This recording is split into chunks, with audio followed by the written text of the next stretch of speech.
Como que eu saí de um salário de 5 mil reais para mais de 30 mil reais por mês? Esse é o tema do Fala China Podcast de hoje, que inclusive nós estamos avançando, velho. Sétimo episódio, se eu não me engano, sexto ou sétimo episódio. Todo domingo eu venho pro escritório para poder gravar esse conteúdo aqui para vocês. Eu fiz aqui da minha mesa de trabalho um estúdio, tá cheio de luzes aqui para poder trazer um pouco de qualidade aí para vocês. E o objetivo desse podcast, como que eu já falei nos episódios anteriores, é dividir toda a experiência que nós temos aqui na China, desde sair da favela lá no Rio de Janeiro, né, e vir para a China e se tornar multi-empresário aqui na China e dividir essas experiências com você. Esse é o objetivo desse podcast. No nosso canal aqui nós vamos falar de vários assuntos, já falamos de vários assuntos, mas especificamente o podcast é para poder falar disso, de crescimento, desenvolvimento, dividir experiências. Inclusive, fica à vontade de sentar o dedo no comentário para poder dividir sua história comigo e eu talvez trazer alguns pontos aqui da sua história pro podcast. Como que eu já trouxe de amigos como Evandro, por exemplo, e hoje nós vamos falar de outras pessoas também. Ó, a gravação, ela é bem dinâmica, é gravado literalmente livre, tá ao vivo, eu tô aqui ao vivo, não vai ter edição, vou colocar aqui músicas no fundo, tô me sentindo um radialista, sabe? Que tem um controle aqui. Na verdade, estou com um teclado do computador, onde eu controlo o volume, mais e menos. E vai dar bom, eu curto. E tomando meu café, como sempre. Hoje vai ser café, não vai ser chá, não. Vou falar em chá? Cara, eu ganhei um chá, velho. Eu ganhei um chá. Dá uma olhada nisso aqui. A China para embalagem é absurdo. Olha isso aqui. Eu nem abri, eu nem tomei ainda. Olha isso aqui. Olha que beleza. Só que hoje não vai ser chá, não. Deixa ele aqui. Hoje vai ser café. Eu sou cafezeiro. Então hoje vai ser café. Gente, como é que foi essa história? Eu em 2000 e... Como que eu saí de 5 mil reais para mais de 30 mil reais por mês de salário? Eu morava... Para te contextualizar, eu vou precisar dar um passo para trás. Eu vim para a China através da música, eu estava trabalhando na churrascaria, eu ganhava ali em torno de, passando para reais, eu ganhava em torno de 6, 7 mil reais ali, tá? Daí eu saí da churrascaria e fui trabalhar livre, aí me tornei de fato um empreendedor oficial quando eu saí da churrascaria.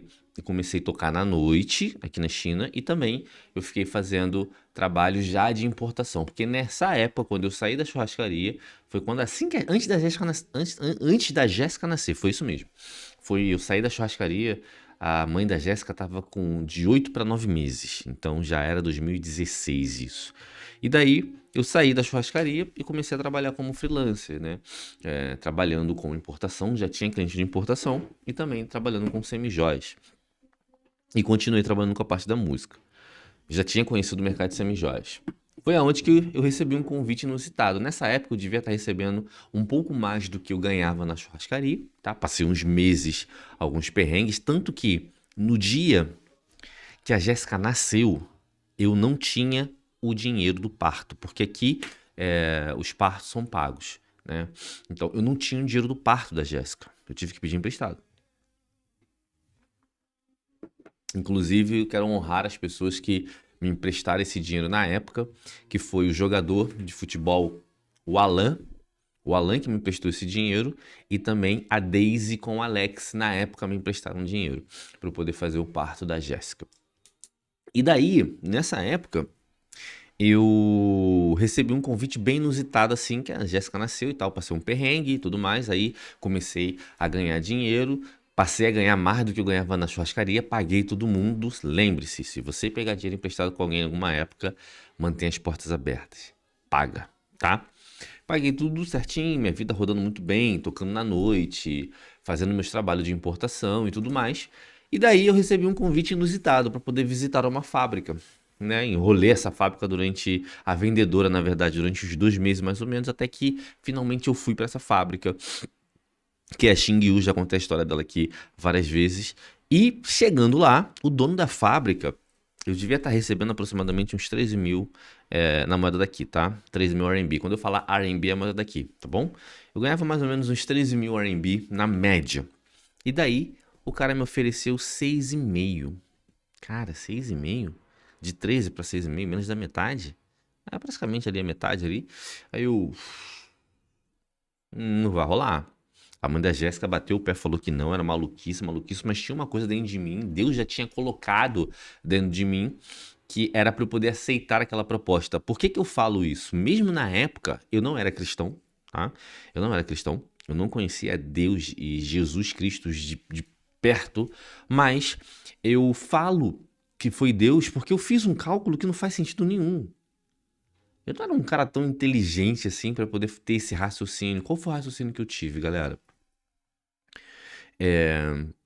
Eu já sabia o que eu não queria. Eu já gravei um episódio aqui falando sobre isso. Se você não sabe o que você quer, comece pelo que você não quer. O que eu não queria no mundo da importação era ser genérico. O que eu chamo de genérico? É É uma pessoa que está na China, que trabalha com importação e trabalha com produtos aleatórios. Ele vai na demanda do cliente. Aparece um cliente que quer importar copo e você vai lá, pesquisa a fábrica de copo. Aparece um cara que quer importar mochila e você vai lá e começa a importar mochila, começa a ajudar o cara a trabalhar com mochila. E você, conversando com os fornecedores, você acaba entendendo muito sobre o produto.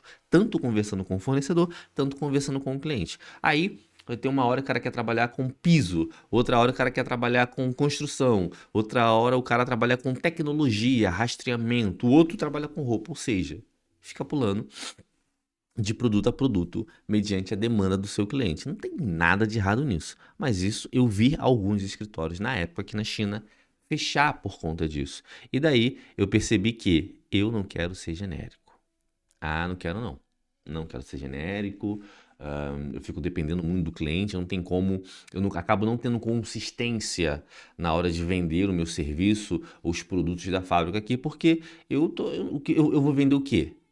Eu não tenho como vender mochila para quem compra semijoias. Eu não tenho como vender tecnologia para quem está comprando piso ou cerâmica, sabe? Então não faz muito sentido. Fica muito mais difícil você se desenvolver quando você tem um segmento mais definido ali. Então eu sabia que eu não queria trabalhar genérico. Então apareceu a Semijoias na minha vida. A Semijoias era um mercado gigantesco e fui parar nessa fábrica. Aí o cara me ofereceu 6,5 e a matemática que eu fiz foi: bom, ele falou assim pra mim, eu vou te entregar a chave do apartamento. Para alugar apartamento aqui, você tem que dar um depósito. Aqui não tem muito aquela questão que tem muito aí no Brasil, que é você ter um fiador e etc. Apesar que eu nem sei como que tá o mercado hoje, mas em 2017, quando eu fui alugar um escritório, eu passei muita dificuldade para poder alugar o escritório no Brasil por conta disso, né? Aqui é pago o depósito e já foi. E daí, ele falou, eu vou te dar o apartamento, né? Você vai pagar o aluguel do apartamento, então não precisa pagar o depósito, você não vai precisar tirar do seu bolso os depósitos, né? Paga só o próximo mês. Inclusive, esse mês já tá pago. O primeiro mês eu ganhei de graça. Aí eu falei, caraca, a Jéssica tinha acabado de nascer, mamava peito. Eu só gastava cola com fralda e alguma coisa ali de médico. A mãe da Jéssica e eu, a gente gastava mais ou menos uns 1.500 por mês, mais internet mais uns 200, água e luz mais uns 300. Ou seja, a matemática que eu fiz, é aqui que eu entro na questão que Deus colocou isso no meu coração, que foi, cara, eu vou estar ganhando, vai estar sobrando dinheiro, eu vou estar aprendendo uma profissão nova, vou estar melhorando meu mandarim. Esse foi o raciocínio de um todo. Então eu aceitei os 6.000, tá? 6.000, na época, a moeda chinesa já estava um pouco baixa, ou seja, estava ganhando aproximadamente uns 5.000, porque desses 6.000, eu tinha alguns outros clientes também que eu já tinha, que estava me dando recorrência, que estava me dando algum dinheirinho ali todo mês, sabe? Então, mais ou menos eu ganhava uns 5.000 reais. E como que eu saí de 5.000 para 100, para 50.000? É o tema desse vídeo aqui, desse podcast. O que nós precisamos entender,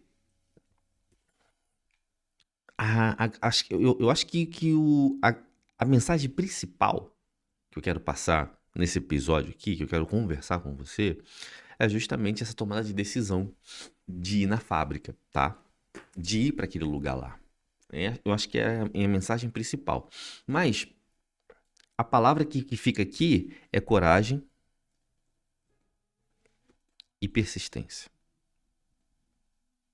Cara, acredita em você, velho. Acredita em você. O Silvio Santos ele tem uma frase que eu acho muito da hora. Ele fala assim: acredita em você e no seu feeling. Na verdade, ele não usou a palavra feeling, ele usou a palavra intuição. Cara, quem gosta de Chaves aqui? Você conhece o Chaves? Eu sou apaixonado por Chaves, inclusive. Eu e meu irmão e minha irmã, né? Nós somos em três, a minha irmã é mais velha, eu sou do meio, eu tenho um irmão mais novo.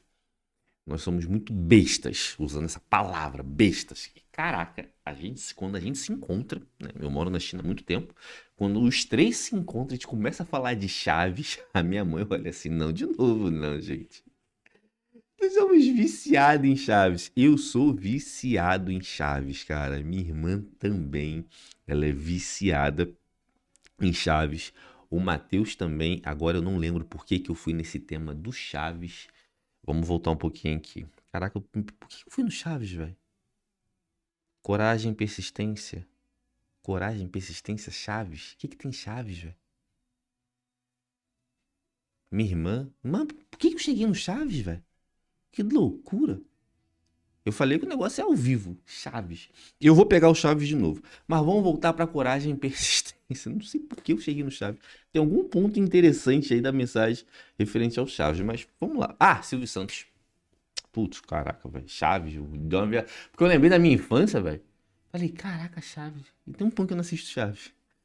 O Silvio Santos, ele, ele foi bem criticado pelos diretores do SBT na época, quando ele insistiu em colocar o Chaves no programa, né, do SBT. Porque no início não deu muito certo. Na época tinha que pagar uma grana lá para poder rodar o Chaves no SBT. No início não deu muito certo, mas ele bateu. Ele tinha um feeling, ele tinha um pressentimento, né? Ele confiou ali no instinto dele. Ele não pode manter o Chaves. E o Chaves foi um dos programas de mais sucesso do SBT. Então, o feeling que eu tive de aceitar esse salário, de ir pra lá, contra a vontade da minha esposa, na época, porque ela bateu o pé e falou que não. Mas eu sentei, conversei com ela e falei, ó, vai ser bom pra gente. Né? Negociamos ali, e ela veio e realmente deu muito certo. Tanto que o título desse podcast é como que eu saí de 5 mil reais para mais de 30 mil reais de salário. Bom, vamos lá, feeling. Eu tinha um feeling no mercado muito grande, né? Eu achava que esse mercado de semijóias ele era muito grande. Eu vi com meus olhos diante de alguns clientes, né? E eu senti ir para aquela cidade, né? E não foi uma coisa muito fácil, porque muitos me chamaram de maluco na época. Imagina você morando no centro do Rio de Janeiro, tá? Num bairro bem movimentado com bastante oportunidades. Copacabana, ou você morando no centro mesmo, nos bairros em volta, e você trabalhando ali no centro do Rio de Janeiro, onde tudo acontece. Ou então São Paulo. Você ali em Jardins, ali no centro de São Paulo, ali, ou naquela área ali onde a galera tem grana, as principais empresas, os principais bancos. Alphaville tá em alta agora. Imagina você nessa região, bem posicionado, conhecendo bem a cidade, bem instalado, morando, tendo apartamento ok, conseguindo pagar, ganhando bem acima do seu custo, ou seja, todo mês estava sobrando dinheiro ali, já tinha pagado as minhas dívidas, eu estava nessa situação. E do nada, vem uma menina, me manda mensagem no Facebook, FB. Pô, tudo bem? Eu vi que você trabalha com mercado de semijoias. Eu vi que você é do ramo. Meu nome, eu não lembro o nome dela. Meu nome é fulana de tal. E eu trabalho para uma fábrica assim assado que tem o estilo de produto que você está procurando, né? Nós trabalhamos muito com o mercado brasileiro e tal. Pô, dá um pulo aqui para você conhecer a nossa empresa. Fica na cidade de Huzhou. Aí eu vi lá, ficava 2 horas de trem, de trem, trem bala, de trem e tudo mais. Eu falei, não é tão longe assim. O meu horário era muito estável, então durante o meu dia eu não tinha muita coisa para poder fazer.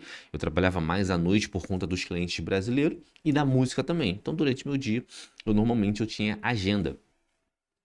Até que eu enrolei tanto essa garota e que eu pensei, ela vai desistir, ela não desistiu. Agradeço muito ela por ela não ter desistido. E ela fez o convite. Eu definitivamente fui lá e fui recebido pelo Dai, que hoje é um grande amigo meu, que é o fundador da Xingyu. E a minha história começou lá. E eu senti no meu coração de fato aceitar a proposta dele, porque foi muito ruim a proposta. Só que ele falou uma palavra chamada comissão. Quando ele falou essa palavra comissão, você vai ter 6.500 de salário mais comissão. Quando ele falou essa palavra, eu nunca fui vendedor no Brasil.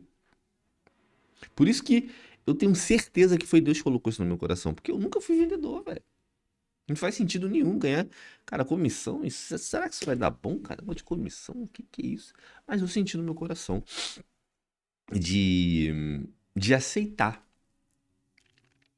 Fiz essa matemática louca ali, que ia sobrar mais ou menos uns 2.000 RMB para eu poder sobrar, porque eu já estava pagando aluguel, alimentação, as coisas da Jéssica na época e tudo mais. E eu tive essa intuição. Fui contra tudo e contra todos. Eu fui contra a mãe da Jéssica na época, que era minha esposa. Eu fui contra os meus amigos, né? Aqui de Guangzhou, na cidade que eu morava, né? Eu tinha uma banda aqui, nós tocávamos, tinha vários amigos. Todo mundo me chamou de maluco. Putz, cara, não faz sentido nenhum o China ir lá pra Uzhou, velho. O que o China vai fazer lá em Uzhou, velho? Pô, o Léo tá meio doido, cara. Meu apelido aqui na China não, né? Em todos os lugares as pessoas me conhecem como Léo China. Então alguns me chamam de China, alguns me chamam de Léo. Tinha alguns amigos que me chamavam de China na época. Ah, o China tá meio louco. Não faz sentido nenhum. O que ele vai fazer lá em Uzhou? Eu até ouvi, caraca, Léo, pô, tadinho de você, você tá lá em Uzhou. Tadinho de mim. Até isso eu ouvi, cara. Isso mudou completamente a minha vida e a vida da minha família. O feeling. Galera, vai com medo mesmo. Eu não sabia eu não sabia o que ia acontecer. Não sabia o que ia acontecer. Deu um medo danado, porque quando você está envolvido com pessoas, né, que te coloca pra cima, que te dá instruções, e, pô, o caminho ele é menos doloroso. Mas naquela época, não teve ninguém a não ser o Dai, porque ele não era meu amigo, ele estava me contratando, então é óbvio que ele queria me convencer, a não ser ele. Não teve ninguém pra falar assim, ó, vai que vai dar certo. Ou vai, confia em você, ou vai, confia no seu feeling. Confia no seu instinto. Confia. Igual o Silvio Santos falou, eu dei uma volta ali no programa do Chaves, até meio que perdi o raciocínio, mas consegui voltar. Confia, não tive. Então, primeiro ponto ali que eu quero alinhar não espera muito você ter apoio não, tá? Não espera. Olhando as minhas jornadas, nas decisões que eu tomei, até chegar onde eu cheguei, eu não tive apoio não. Foi meio que no feeling, sabe? Foi meio que no feeling. E vem a coragem. Eu peguei, quando ele fez a proposta, foi muito louco, porque eu fui uma vez, eu acho que eu fui 3 vezes. Na terceira, eu levei a mãe da Jéssica. Por quê? Porque ali nós estávamos falando já de contrato, porque eu já tinha dentro de mim decidido aceitar. Mas ela precisava ouvir. Foi ali que ela bateu o pé e falou que não. E eu lembro que nós fomos e ficamos no hotel. Precisamos dormir lá uma noite. E foi no primeiro dia ele fez a proposta e tal. Ela falou que não, bateu o pé. No dia seguinte, eu tinha que dar a resposta pra ele. Veio um sentimento assim, ó. Cara, eu quero. Faz sentido. Sentei com ela de manhã, conversei. Ela, tá, eu vou confiar em você, mas a gente vai ter que largar nossas coisas lá. Eu falei assim, ó. Você fica aqui. Jéssica bebê, recém-nascida. Eu vou lá, coloco nossas coisas no caminhão. Para um caminhão lá. Coloco tudo nessas coisas dentro do caminhão. Você não precisa nem voltar. E vamos de vez. Foi isso, cara. Loucura, né? Literalmente assim, eu peguei, voltei pra Guangzhou, comprei a passagem, voltei pra Guangzhou, dormi lá no dia seguinte, parei um caminhão, embalei tudo meio que às pressas, deixei muita coisa pra trás, mas embalei tudo meio que às pressas, joguei minhas coisas em cima do caminhão e fui. Tive que ter muita coragem. Duas coisas que eu tive que ter coragem ali. Aceitar um salário daquele, né? E abandonar tudo, literalmente. Ainda perdi dinheiro, porque aqui na China é um contrato, né? Acho que no Brasil também é um contrato. Então você deu depósito. Esse depósito é para garantir que você vai cumprir o contrato, né? Então eu quebrei o contrato no meio. Eu tinha, sei lá, eu tava com 6 meses de contrato naquele apartamento novo que eu tava. Então tava bem, cara. E quebrei o contrato e vazei. Vazei. Segui meu feeling, consegui convencer a mãe da Jéssica na época, que era minha esposa, e fui. Aí veio a persistência. Quando ele falou a palavra comissão, é eu, pô, comissão, cara. Que é isso? Eu sei que comissão é uma parada que quanto mais você vende, você ganha, então você não tem um teto, limite, você não tem um limite de ganhos, né? Eu não vou ficar preso a 6 mil RMB de salário. Esses 6 mil é o suficiente para eu poder sobreviver. Não vai ser isso que vai mudar a minha vida. O que pode mudar a minha vida vai ser os 6 mil para frente. Venda e tudo mais. Fonte que eu aprendi. Cara, eu aprendi na marra. Eu não sabia vender, não sabia nada, galera. Nada. Nada. Nada. Por isso que, por os episódios para trás, não lembro se foi o terceiro ou o quarto episódio, eu falei assim: começa com o que você já tem. Inclusive, é um dos principais vídeos que eu tenho aqui no canal. Começa com o que você já tem. Eu não sabia de nada. Eu só sabia que eu não queria ser genérico. Eu só sabia que eu não queria depender, ficar assim, depender da música, né? Então eu tava meio que com importação, meio que música ali ao mesmo tempo, quando eu morava aqui em Guangzhou. Meu chinês era muito ruim. Eu era muito bem, eu falava muito bem com a mãe da Jéssica, mas quando eu ia falar contra os chineses não me entendiam. Então, foi uma decisão, hoje foi uma decisão assertiva. Todo mundo olha pra mim hoje e fala: "Caraca, que isso, hein, Léo? Empresário, dominando o mercado, né?" Hoje é fácil. Hoje é fácil. E a persistência teve que entrar muito importante. Nossa, a persistência teve que entrar muito importante. Eu vou soltar umas pérolas aqui, gente. Pode dar risada, comenta aqui, porque eu solto cada pérola, velho. A persistência foi muito importante nesse caminho. Por quê? O Dai, o meu antigo chefe, ele falou assim pra mim, ó: você tem 6 meses para poder começar a vender, porque você está vindo aqui para poder buscar cliente, né? Facilitar a comunicação entre China e Brasil e buscar cliente. Você tem 6 meses. Cara, 5 meses se passou e eu zero. Não vendia nada, eu não conseguia desenvolver nada. Eu lembro que no último mês eu já. Daí, cara, eu tive um professor, cara. O cara foi muito paciente comigo. Eu no sexto mês já, eu já meio que desistindo. Eu lembro que eu fiz uma venda, se eu não me engano, foi de 200 a 300 dólares. Comissão aqui zero, mas eu destravei. Eu fui entrando num ritmo. E tudo que eu tinha plantado uns 4, 5 meses atrás estava começando a frutificar. Porque eu percebi, eu estava trabalhando com um público que não importava, né? Eles não sabiam de importação, eles tinham que ganhar confiança em mim e na empresa. Pô, como é que eu vou fazer uma importação assim com uma empresa que eu nunca vi na vida? Vou ter que depositar o dinheiro na frente. Importação é assim, você deposita o dinheiro na frente e tudo mais. Então, quando eu fiz o primeiro pedido, parece que foi um desbloqueio. Aí foi um, aí foi dois, foi três e foi desenvolvendo. Mas a persistência de não desistir, de não parar, foi muito importante. É óbvio, tive muita sorte. Eu fui parar numa empresa que me deu suporte, que me deu apoio, que me deu estrutura.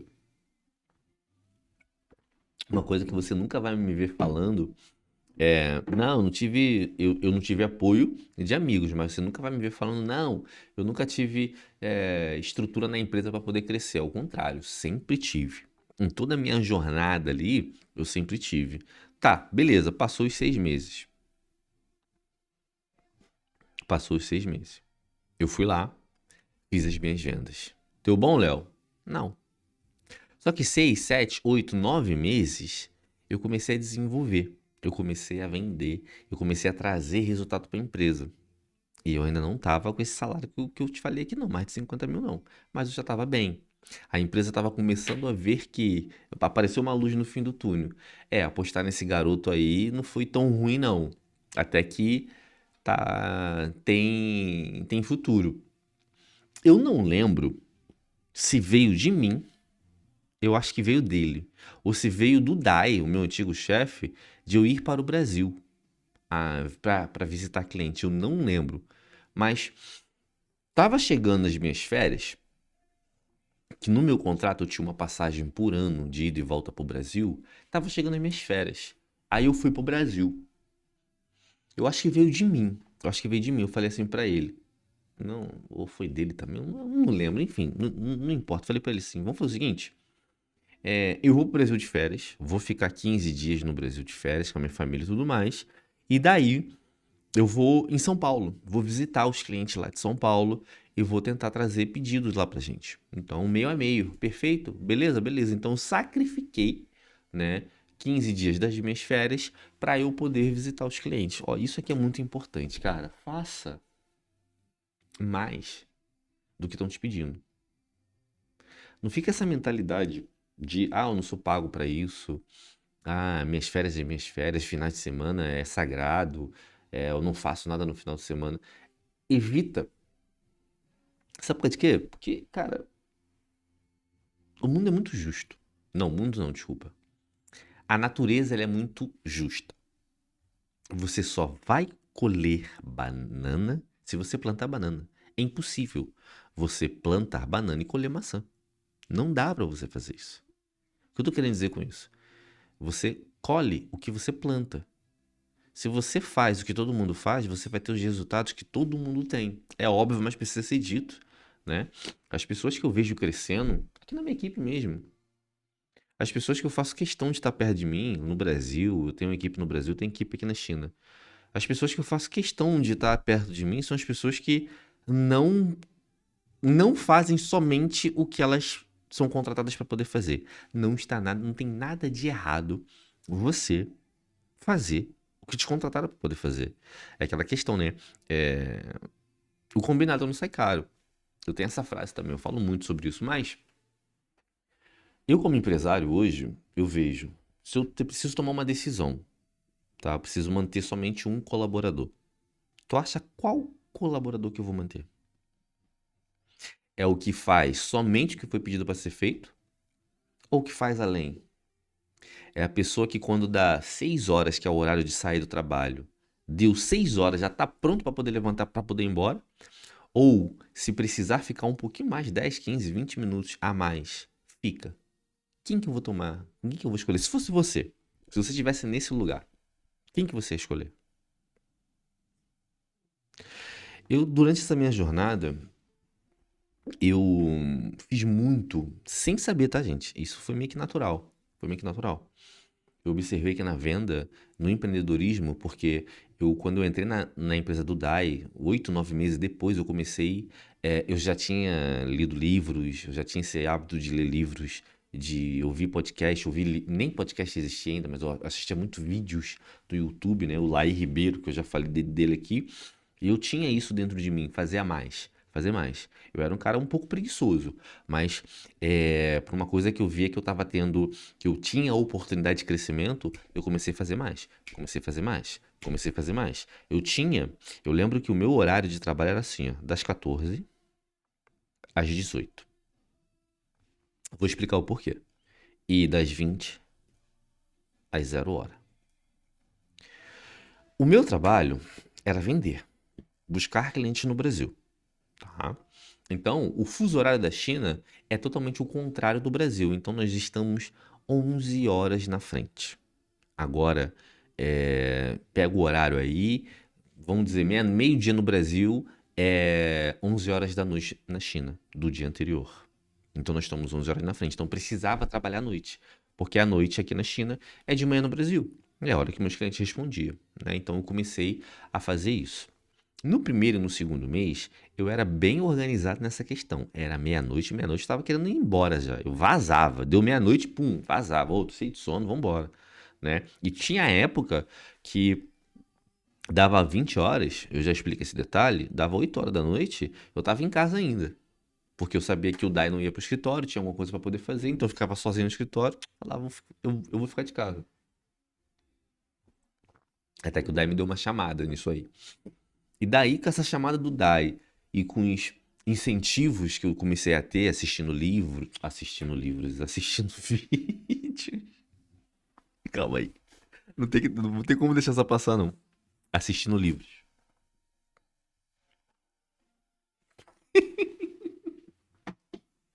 Vai sair cada pérola, rapaz. Eu assistindo vídeos, né, e lendo alguns livros, eu comecei a entender que tem até um livro aqui que fala muito sobre isso. Indico vocês a fazer isso. Regras de Ouro. Aqui, ó. Napoleão Hill. Ele fala sobre isso, fazer mais. Fazer mais do que se os textos perdidos. Eu vou ler esse livro aqui. A Regra de Ouro. Eu gosto muito desse autor, Napoleão Hill. Vou deixar aqui que eu vou levar ele para casa. Regra de Ouro fala sobre isso, você fazer mais, né? Fazer mais do que te pedem. E depois desse primeiro esporro do Dai, eu comecei a entregar um pouco mais, né? E daí, dava meia-noite, eu tava na empresa. Só que meia-noite no Brasil é 1 hora da tarde. Desculpa, meia-noite na China é 1 hora da tarde no Brasil, né? Então, quando dava mais ou menos 11 horas da noite, aqui na China, que é meio-dia no Brasil, a galera parava de responder. Então, eu ficava meio que à toa. Pegava, e estudava, né? Ou então, às vezes, no início eu ia embora 11 horas já. Até que eu aproveitava o horário do almoço para poder estudar. O horário do almoço do Brasil, 11 horas da noite aqui. Meia-noite, o pessoal voltava a trabalhar, né? Começava a responder o telefone de novo. E eu pegava o telefone e continuava trabalhando. Então, eu cansei de sair do escritório mais de 2 horas da manhã, sendo que o meu horário era meia-noite, né? Então, o conjunto disso, né? Eu abri mão das minhas férias. Eu dividia, né? Eu durante o dia eu ia visitar cliente, porque era bom pra mim. Eu aprendia mais com meus clientes, pegava mais clientes, conquistava mais clientes, né? E à noite, de tardezinha assim, eu ia passear, porque eu tava de férias, né? Afinal de contas, eu tava de férias. Então eu abri mão de férias, né? Eu ia visitar os clientes e quando eu voltei pra China, eu continuei com esse mesmo ciclo, né? Dava meia-noite, eu continuava no escritório, 2, 3 horas da manhã, eu tinha um apoio em casa na época, né? Então eu fiz isso durante muito tempo. Quando bateu, sei lá, 1 ano, menos de 1 ano, vai, 11 meses, eu já estava colhendo mais de 30 mil reais de salário. Lembra da comissão? Então tinha 6 mil fixo mais comissão. Então chegou uma época que eu estava ganhando tanto dinheiro fazendo essa questão aqui que eu olhei assim, a Jéssica já estava bem grande, precisávamos se locomover lá na cidade e veio a ideia de comprar um carro. Cara, eu nunca tive carro no Brasil. Nunca tive carro no Brasil, nunca tive condições. Eu nunca tive tênis de marca verdadeiro, só tênis falso. Eu dormi a minha vida inteira no chão. No chão, no chão. Eu nunca tive quarto no Brasil. Eu venho de família bem humilde, né? Eu falei, cidade de Duque de Caxias, Centenário. A nossa realidade éramos em 3 crianças, né? 3 filhos, meu pai e minha mãe. Então, uma casa de 4 cômodos. Um banheiro pequeno, uma cozinha pequena, uma sala ok e um quarto ok, tá? E daí no quarto dormia minha mãe, meu pai e meu irmão. Na sala dormia eu e minha irmã, tá? No chão, né?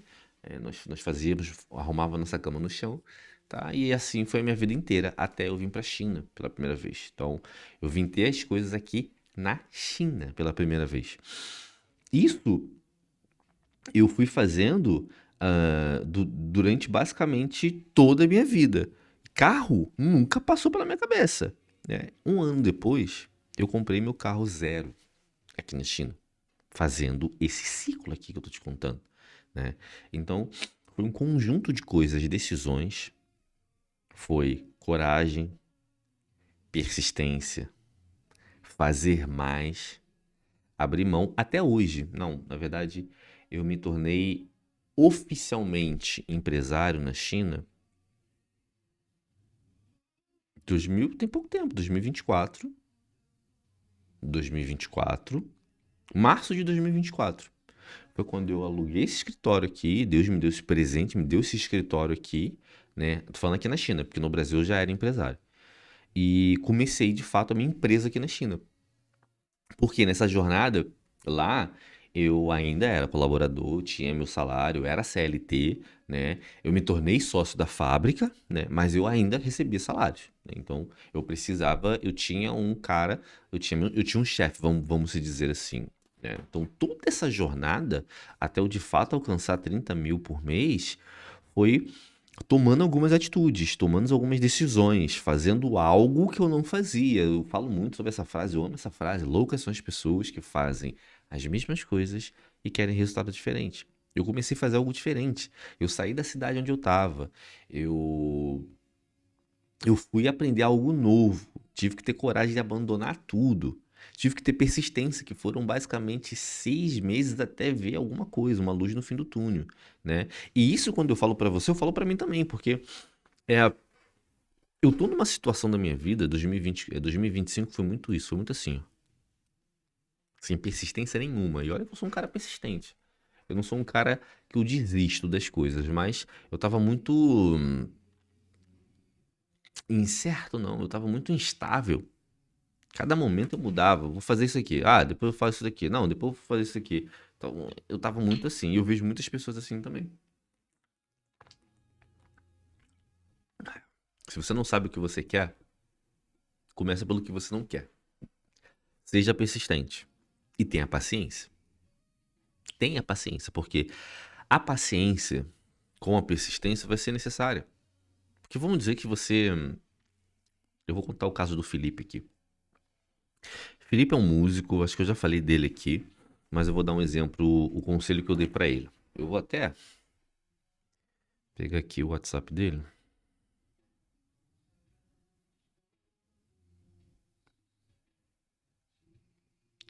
Que ele falou assim, cara, como é que foi que ele falou?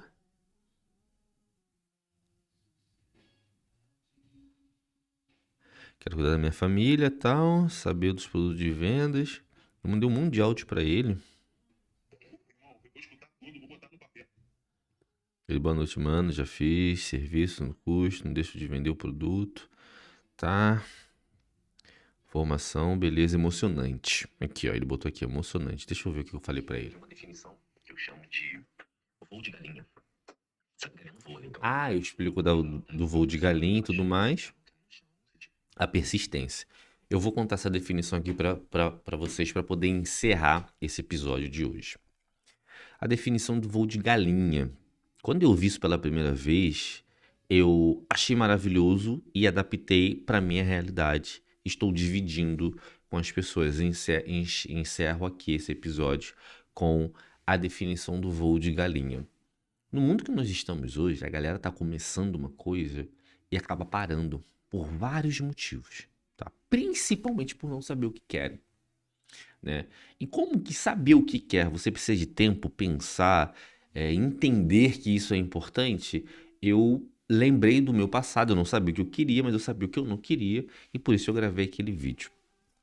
Porém, a galera começa uma coisa e para. Para no meio do caminho, não tem persistência, não tem paciência para os resultados. E por que voo de galinha? Porque galinha não voa. Você já reparou que galinha não voa? Ela não vai para cima. Ela consegue se manter estável quando ela vai saltar, né? Só que ela não vai para cima, ela vai para baixo. Então, é assim, ó, salta. Eu contei isso pro Fernando, o Fernando morreu de rir. Salta e vai caindo, vai caindo, vai caindo, vai caindo, vai caindo. Então, no começo, nós começamos empolgadaço. Então, quando nós começamos uma coisa, é igual a galinha, ela faz um esforço do caramba, né, quando ela salta.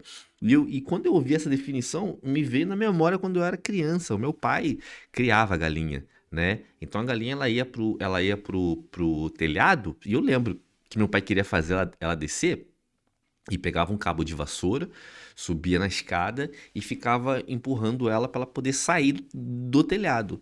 E ela dava um salto e ela fazia uma força do caramba. Então ela fazia assim, ó, no começo ela ficava estável e depois ela caía, né? Porque ela não voa, ela se mantém. Eu não sei nenhum termo técnico da física para isso, mas o pássaro, ele voa, ele levanta voo, né? A galinha, ela, ela desce. Fernando, eu tô rindo aqui porque eu contei isso pro Fernando, amigo meu aqui na China, ele morreu de rir, ele ficou imaginando a galinha. Ele ficou, não, eu tô aqui imaginando a galinha voando. Eu contei pro Felipe a teoria do voo de galinha. Ele falou assim, cara, emocionante, mano. Eu vou conseguir. Eu vou colocar as metas e vou executar. Eu vou até mandar mensagem pra ele. Vou até mandar mensagem aqui pra ele agora e vou continuar com a história do voo de galinha. E aí, irmão, como é que você tá? Já estamos aí, ó, no dia 11 de janeiro. Aquilo que nós conversamos lá em cima. Te falei do voo de galinha, lembra? Tá colocando em prática, irmão? Eu lembro que ele falou pra mim que ele ia colocar em prática. O voo de galinha é assim, né? Então você começa uma coisa muito empolgado, faz um esforço do caramba pra você manter, sabe aquela coisa do início do ano, né? Não, meta, tal.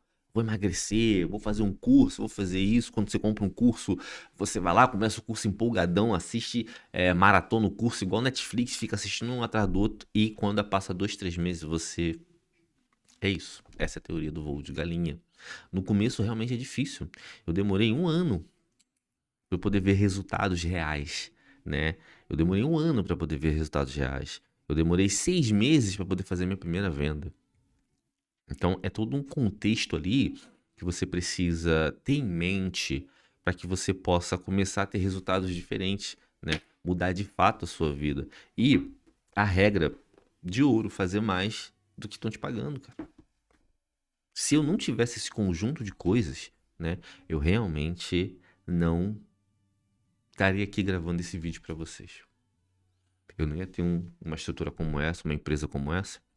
Eu não ia ter condições de ter um equipamento como esse aqui, um microfone caro desse, uma câmera Sony 4K, gravando em 4K, luzes profissionais, né, colaboradores aqui trabalhando. Eu não ia ter essa condição.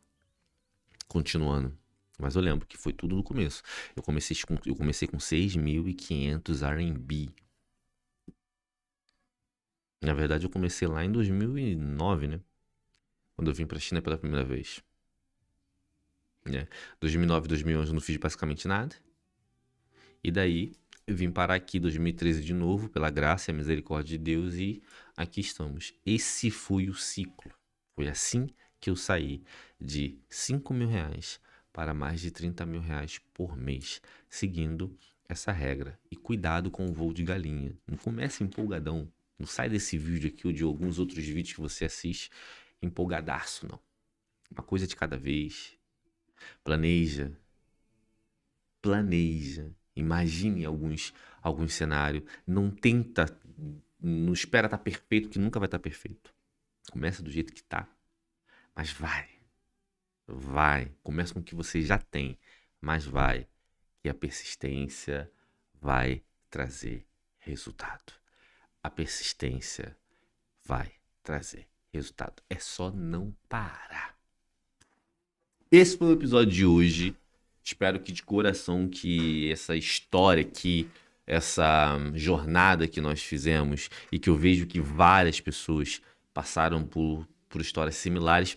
Óbvio que exatamente o que aconteceu acontece com cada um, mas as circunstâncias são muito similares. Coragem, persistência, fazer mais, estudar, aprender. É totalmente importante. E de todas as pessoas que eu sigo, os empresários que chegaram onde eu quero chegar, os escritores, os autores dos livros de sucesso, passaram por coisas similares. Se você gostou desse episódio, clique aqui no gostei, deixe seu comentário, se inscreva no canal, porque toda semana sai um episódio novo do Fala China Podcast. Te vejo no próximo episódio. Abraço!